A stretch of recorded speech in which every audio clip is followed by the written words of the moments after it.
సాయిరామ్.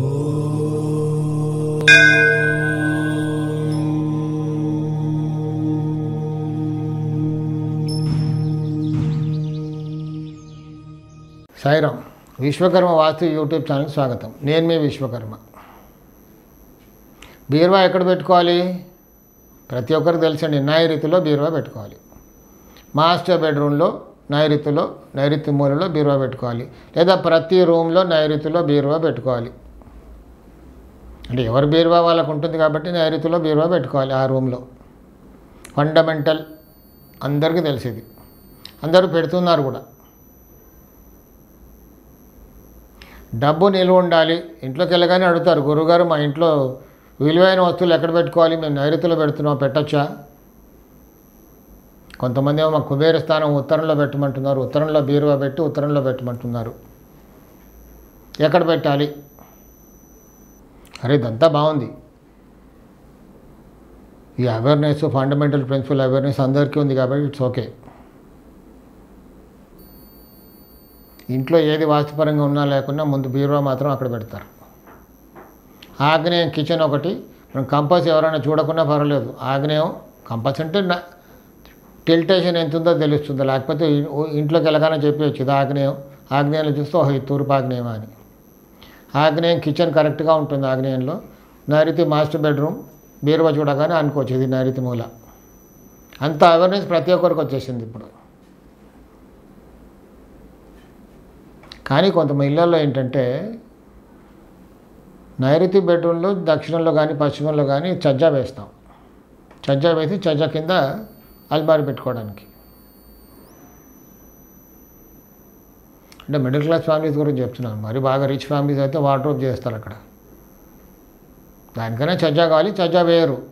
ఆ wooden box చజ్జాగా మారిపోతుంది. So దక్షిణం తలబెట్టి పడుకునేలాగా బెడ్ వేసుకోవాలి కాబట్టి పశ్చిమంలోనే వస్తుంది. కొన్ని స్థలాల్లో కుదరినప్పుడు ఏంటి దక్షిణంలో కూడా వార్డ్రోబ్ చేసుకుంటారు, కానీ బెడ్ మాత్రం దక్షిణంలో తల వచ్చేలాగా వేసుకోవాలి, తప్పదు. సో బీరువా ఇప్పుడు పశ్చిమ నైరుతిలో మూలకు పెట్టాలి. చజ్జా వేసుకున్నాం. తీరా చజ్జా వేసుకున్నాక బీరువా తీసుకెళ్ళి అక్కడ పెడితే అది పట్టదు. ఎందుకు? అల్మారీ 6.5 feet ఉంటుంది. మనకు లింటల్ లెవెల్ కూడా, డోర్ హైట్ కూడా 6.5 మినిమం హైట్.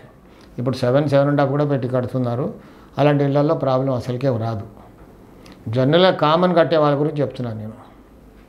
తీరా అంతా ఫినిష్ అయిపోయిన తర్వాత ఫ్లోరింగ్ అయిపోతుంది, తీసుకెళ్ళి అల్మారీ పెడితే అక్కడ పట్టదు. ఎందుకు? చజ్జా వేసుకున్నాం కరెక్టే 6.5. ఫ్లోరింగ్ చేసేప్పుడు కాస్త ఫ్లోరింగ్ రేజ్ అయిపోయింది, ఒక 2 or 3 inches. అది 6.3 అయిపోయింది చజ్జా లోపల, ఫ్లోరింగ్ లోపల కొలత. సో అల్మారీ మనకు బీరువా కనీసం 6.5 ఉంటుంది. అది పట్టదు అక్కడ. అప్పుడు ఏం చేయాలి? ఇంకా ఎక్కడో పక్కన పెట్టుకుంటారు, అది ఖాళీగా ఉంటుంది. లేదు కొంతమంది ఇప్పుడు జనరల్గా వార్డ్రోబ్ కింద ఏంటి ఒక 3 inches 4 inches ఒక చిన్న ప్లాట్ఫామ్ కడతాం, దానిపైన పెట్టుకుంటాం అన్నీ. అంటే ఫ్లోరింగ్ లెవెల్ ఇల్లు ఎప్పుడైనా కడిగి తుడితే ఆ వాటర్ వెళ్ళకుండా ఒక 2-3 inches చజ్జా కింద ఒక ప్లాట్ఫామ్ కడతాం. కానీ ఇప్పుడు అల్మారీ వెళ్ళట్లేదు కదా కిందికి అని ఆ ప్లాట్ఫామ్ నైరుతి మూలలో అల్మారీ పెట్టే స్థలంలో ప్లాట్ఫామ్ కట్టరు, మిగతా ఇటు పక్కన ప్లాట్ఫామ్స్ కట్టేస్తారు. దాంతో చాలామంది ఇబ్బంది పడుతున్నారు. అక్కడ ఏమైంది దోషం?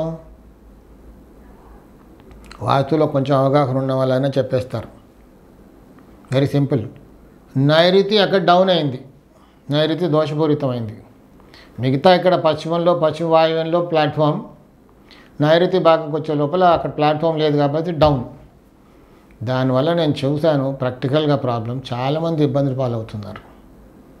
ఇప్పుడు అక్కడ అల్మారీ పట్టాలంటే కింద ప్లాట్ఫామ్ కడితే రాదు, అందుకే అది కట్టకుండా అక్కడ అల్మారీ పెడుతున్నారు. బరువు పెట్టామని అనుకుంటారు, బాగా నైరుతిలో బరువు ఉందని అనుకుంటారు, కానీ అక్కడ భూమి లెవెల్ ఎత్తుపల్లాల్లో తేడా వచ్చింది అక్కడ. కాబట్టి చజ్జా వేసేప్పుడు, ఫ్లోరింగ్ చేసేప్పుడు లోపల కరెక్ట్గా 6.5, 6.9 వచ్చేలాగా చూసుకోవాలి. లేదు ఆల్రెడీ కట్టేసాం, ఇప్పుడు అల్మారీ పట్టట్లేదు, అప్పుడు ఇంకా దానికి మార్గం ఏంటి? పైన చజ్జా కట్ చేసి అల్మారీ అంత వెడల్పు మళ్ళీ ఒక బ్రిక్తో లేపి అక్కడ మళ్ళీ ఒక బిల్ల వేసుకోవాలి పైన, అప్పుడు అల్మారీ వెళ్తుంది, కింద ప్లాట్ఫామ్ కూడా వస్తుంది. అది దానికి పరిష్కారం. అంతేగాని కింద ప్లాట్ఫామ్ లేదు, అల్మారీ పెట్టాం, అయినా డబ్బు రావట్లేదు, రాదు. ఎందుకంటే నైరుతి దోషపూరితమైంది కాబట్టి ఇబ్బందులు పాలవుతాం. ఎట్టి పరిస్థితుల్లో ఉత్తరంలో మాత్రం కుబేరస్థానం అని అల్మారి పెట్టకూడదు. బీరువా పెట్టుకుంటే లేడీస్కి చాలా ఇబ్బంది, ఆరోగ్య సమస్యలతో బాధపడతారు. నేను చాలా చోట్ల చూశాను ప్రాక్టికల్గా. కొన్ని చోట్ల చాలా ఆరోగ్య సమస్యలతో బాధపడి చిన్న వయసులోనే లేడీస్ వెళ్ళిపోతూ ఉంటారు. కాబట్టి నా రిక్వెస్ట్ ఏంటంటే ఎట్టి పరిస్థితుల్లో ఉత్తరంలో బీరువా పెట్టుకోకూడదు. ఉత్తరం ఎలా ఉండాలి? ఖాళీగా ఉండాలి. డబ్బు వచ్చేది అక్కడి నుంచే. ఫైనాన్షియల్ ఆస్పెక్ట్స్కి ఉత్తరమే కారణం. కాకపోతే ఉత్తరాన్ని మనం బరువు చేయకూడదు, ఉత్తరం మూసేయకూడదు, ఉత్తరాన్ని బంధించేయకూడదు. ఫ్లాట్స్లో ఇందాక నేను అన్నట్టుగా మధ్య ద్వారం పెట్టేసి ఇటుపక్క అటుపక్క రూములు కడుతున్నారు. మధ్యలో ఈశాన్యంలో ఒక బెడ్రూము, వాయువ్యంలో ఒక బెడ్రూమ్, ఈ 2 బెడ్రూమ్లకు మధ్యలో టాయిలెట్స్, 2 టాయిలెట్. దాంతో ఉత్తరం మొత్తం కూడా బంధించేసిన దోషం ఏర్పడుతుంది. చాలామంది లేడీస్ దీంతో ఆరోగ్య సమస్యలతో బాధపడుతున్నారు. సాయి రక్ష.